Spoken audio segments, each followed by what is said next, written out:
Titanique is a hysterical satire of the 90s iconic film Titanic and all the fanfare seen through the eyes of Celine Dion. Adam Fane here plays Jack in the show. Jack, it's Adam, it's so great. I was like, see, you're already becoming so much into this character. Adam, it's so great to see you. How are you today? I'm doing great. How are you doing, Rudy? I'm doing wonderful. I saw the show last night. My face still hurts from laughing. I mean, no spoilers, but like, just please go see the show. Yes, please, please go. Tell me a little bit about, kind of your connection with Titanic, the movie, with Celine Dion's music, and kind of coming into this project. So do you remember Borders books? Taking Yeah. you back? So I remember going to Borders books and they would have those little CD kiosks where you could listen to 5 songs from the movie. I remember putting on those headphones, those public use headphones. In retrospect, that would never happen now. And I clicked on My Heart Will Go On, and I think it was one of the first songs that moved me emotionally, like truly, like brought me to tears, like the melody, infected my heart, and I felt that song truly, yeah, without even I mean, it's one of those things too, when you think about, a lot of movies have, a theme song for a soundtrack that's huge, but sometimes the song is bigger than the actual movie, or it's actually about the same thing. And, Celine Dion is such a big personality that it's just like, this just makes sense. On so many levels, it just makes sense. Here's a fun fact. She did not like the song. Are you kidding me? She did not like it. She only recorded one demo in New York, and she was like, well, I'll never hear that again. And they used it. James Cameron used it, loved it. That is amazing. I want to talk a little bit about reading the script and just, because the one thing too, and, I'm going to try to avoid, as many spoilers as possible, but obviously people know how the story ends. They know how, the story goes. But there's some very specific Chicago things. So I think, obviously it's playing in Paris, in New York, in Sydney, in Montreal. And I'm assuming it's all kind of very specific to the areas as well, too. You'd be right. So yeah, we try to inject as much, like when Celine Dion is revealed at the top of the show, she's covered in Portillo's trash, in Garrett's popcorn trash. She has like a little mini Cubs hat on. Like, we're playing homage regionally. We want it to feel as homegrown as possible. It's an all Chicago cast, all Chicago producing team. We have Porchlight Music Theater doing that, and yeah, we're trying to make it as Chicago as we possibly can. Even I won't give away what Rob Lindley says as Ruth in their monologue, but there's a lot of Chicago surprises in that as well. Yeah, it's a lot of fun. I mean, tell me a little bit about reading the script. Had you seen it in New York or anywhere else kind of before going into it? Absolutely. I couldn't get a ticket to New York in New York to save my life. I was there in 2021 and 2022 for Thanksgiving and then visiting a friend later in the spring. And I did the lottery. I tried to buy a ticket. Like, it was sold out every single time. So I had only seen some of the like improv clips online or on TikTok, or so I knew it like peripherally, but I really didn't know the like full story of like what this was. I knew it was funny, I knew it was irreverent, and I knew it was Celine Dion, but that was kind of it. That was it. The audiences so far have been loving it. I mean, even just the people around me, so you're trying to catch every single line, but sometimes people are still laughing at the thing that was just said because it's so quick, it's so fast. I mean, tell me a little bit about the audience response to the show so far.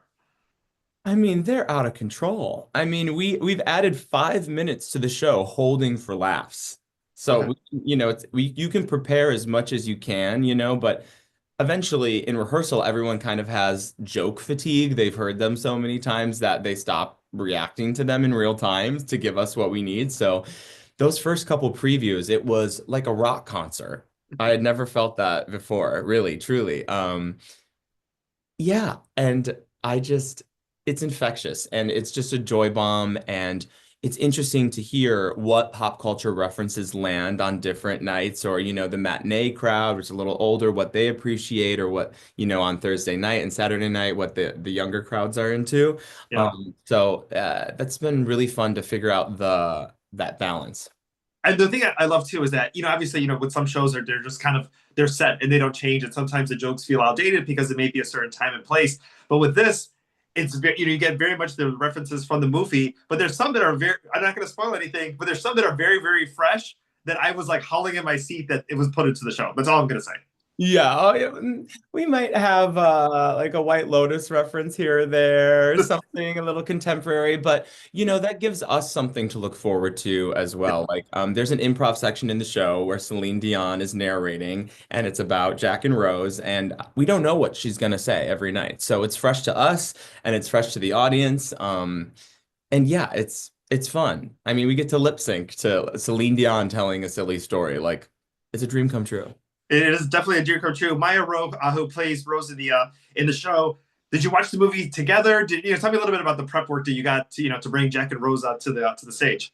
We all did our work independently, but we're so Maya Rowe and I went to the same college, not at the same time. We missed each other there, but we kind of went to a school where clowning and comedy, also Chicago is the second city. So we had this is a comedy town. Yeah. So, it was just fun to find out what new things we could mine out of those two roles. This being the fifth international production of this show, what we could bring to freshen it up and make it Chicago and make it closer to us. Yeah, and I want to talk a little bit about the costumes that everybody gets to wear because it's very time appropriate. But then I also want to talk about the Leonardo DiCaprio style hair because you got got a perfect head of hair, but it's got to be in a perfect way to get that. Yeah, I love it. Yeah, I feel like a Muppet in the show because my hair is like this the whole time. But yeah, yeah, I was casting the role and they were like, I got an email and they're like, grow your hair. And I said, I know what you're getting at here. So I got, the exact Leo cut. I want everyone to have that, that fantasy that they're seeing the real live Jack Dawson live and in person. I want that to, them to have that nostalgia. Yeah, I mean, it's definitely one of those parts. Because as I was thinking about it, I was watching the show yesterday. It was like that hairstyle and his look, defined the mid '90s. All like it became so iconic. Tiger Beat. I mean, Yeah, come on. I mean, it was such a part of the culture. Backstreet Boys, NSYNC, they all went through that like long bowl cut, center part, three-quarter part thing.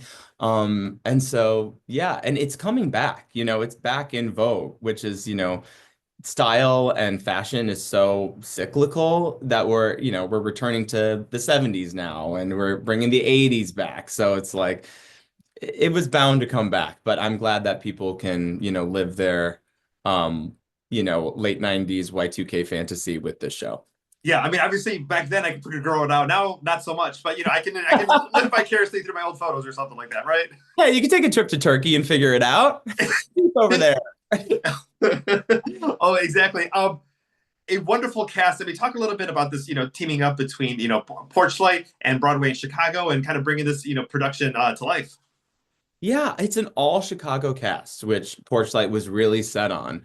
And we've got a knockout cast. Now, I've worked with a lot of them. Last year, I did Jersey Boys with Adrian Aguilar, as well as Eric Lewis, who is one of our background singers. Uh, and I love Adrian. And so for him to play the villain against me, it's just we have so much fun and we find new stuff every night. And Maya Rowe is an absolute dream of a rose. Like I we did a show together before. We did Sound of Music in 2022. And I was in the ensemble and she was playing a nun. So we didn't really get to, flex our funny muscles, so to say. So working with her, I'm so lucky. I'm so lucky to have her as a scene partner. And Claire Kennedy playing Celine Dion is a hoot. We did Frozen recently together out at the Paramount. So I got to work with her for the first time, and she's really knocking it out of the park. Jackson Evans, I've done several shows with over the years. So there's a lot of new faces too for me in this cast, but it's really nice to have that core group of people who I know what they're good at. I know that they're going to support me on stage and we have each other's backs. Yeah, I mean, it's definitely one of those things where you kind of know what you're going into, but you have no idea where you're going into it at the exact same time. And everybody brings the laughs. That's all I'm going to say is that every single person on that stage had me cracking up. And the way the dancing, the singing, the way everybody was playing off of each other, it was incredible.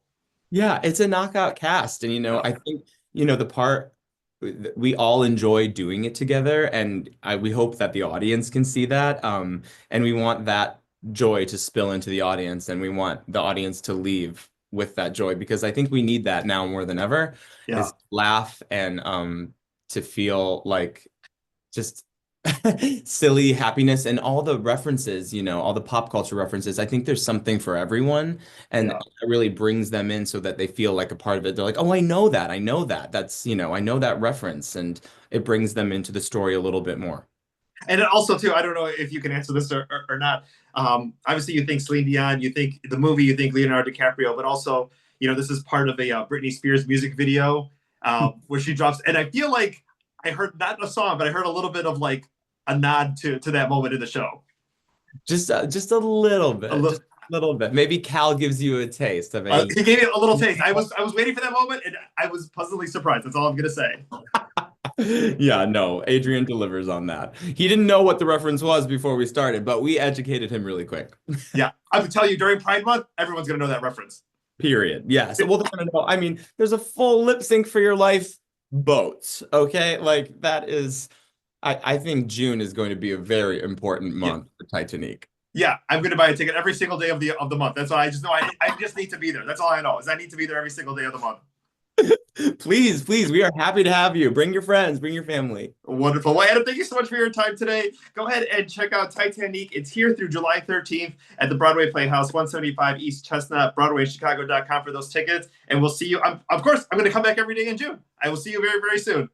Can't wait. Thank you.